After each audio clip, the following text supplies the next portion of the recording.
esto ya quizás lo hablamos, pero eh, para recordarles, para darle algunos consejos que entran todas las sesiones de tejido blando, sí, que por ahí son productos de caídas, productos de golpes, eh, son, son lesiones que si, si el adolescente se cae, se raspa o se produce una escoriación, como se lo llama en medicina, esas escoriaciones generalmente son heridas, ni hablar de una herida cortante, ¿no? Pero esas lesiones son heridas sucias, entonces por ahí lo más recomendable eh, que tenemos son heridas abiertas, eh, que pueden o no sangrar, como le digo, pero si no sangran, esas escoriaciones son muy propensas a las infecciones. Entonces, al momento de actuar, por supuesto, vuelvo a recalcar, colocarse guantes y no tocar heridas en donde hay sangre, en donde hay presencia de sangre sin guantes, y lavar y lavado y la limpieza de esa herida debe ser exhaustiva, porque como les digo, este tipo de lesiones son muy propensas a las infecciones. En caso de sangrado, ya lo hablamos, aplicar lesión, aplicar presión y tratar de controlar el sangrado. Y luego de la limpieza, colocar una venda o apósito estéril sobre la lesión. Em, Esto de lavar y mantener limpia la herida, por supuesto, después de esa primera limpieza, que sea la curación, o sea, se puede colocar algún desinfectante, pero lo importante acá es la limpieza, ¿sí? Grábenselo bien, es la limpieza de este tipo de heridas para evitar las infecciones. Por ejemplo, si uno de los alumnos se cae, se golpea la rodilla y se produce una escoriación, eh, yo hago la limpieza como corresponde, pero al segundo o al tercer día empiezo a ver que está más rojo, ¿sí? Que está caliente porque va a generar calor, que hay dolor, por supuesto, y ese color rojo se va extendiendo.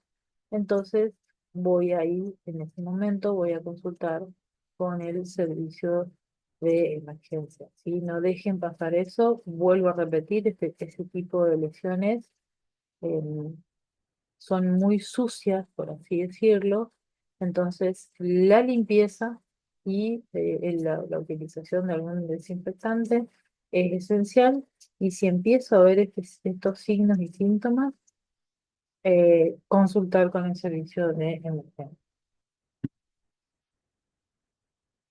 Después, en cuanto a las heridas cerradas, em, no voy a ver sangre, ¿sí? Pero sí puede haber hematomas, ¿sí? Que es decir, ese traumatismo, creó ese tobillo, ese codo, esa muñeca, rompió internamente los vasos sanguíneos, entonces yo voy a ver el hematoma, ¿sí? Em, Verán, ahí tienen las dos figuras clásicas, el tobillo y la cabeza.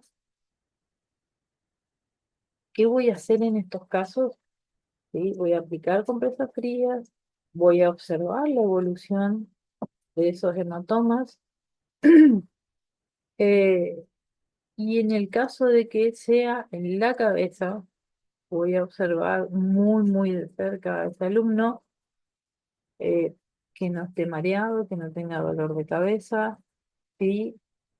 Que no se duerma de la nada, porque eso puede significar que ese golpe produjo a nivel cerebral algún tipo de lesión, ¿sí? Entonces, prestar mucha atención cuando hay este tipo de lesiones, ¿sí?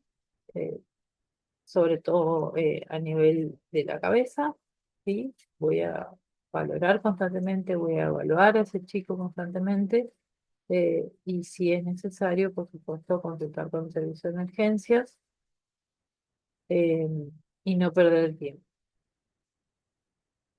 Después, como ven ahí, también acá volver a recalcar porque esto es algo que sucede constantemente, digamos, en este tipo de viajes. Por eso volví a retomar lo de las lesiones del tejido blando. Puede que no vea un hematoma, no haya una escoriación, no haya un corte, pero esa articulación está hinchada, hay dolor, puede o no esté roja, pero muchas veces hay hinchazón y dolor, ¿sí? Entonces, si yo veo que hay dolor, que se sigue hinchando, por supuesto, y ni hablar si tiene restricción en la movilidad de ese brazo, de esa pierna, de ese tobillo, más aún voy a consultar con el servicio de emergencia. Sí, tengan en cuenta que estas son situaciones comunes que pueden o no evolucionar para mal, digamos, o sea, puede haber consecuencias como no. Entonces lo importante es observar, evaluar constantemente para ver si en el caso de los hematomas se agranda el hematoma, si ese tobillo se sigue hinchando, si duele, si aumenta el dolor, más aún. En estas situaciones yo les recomiendo que em, consulten, consulten con el personal de salud, consulten el servicio de emergencias para que puedan quedarse tranquilos y que no haya consecuencias. Muchas gracias.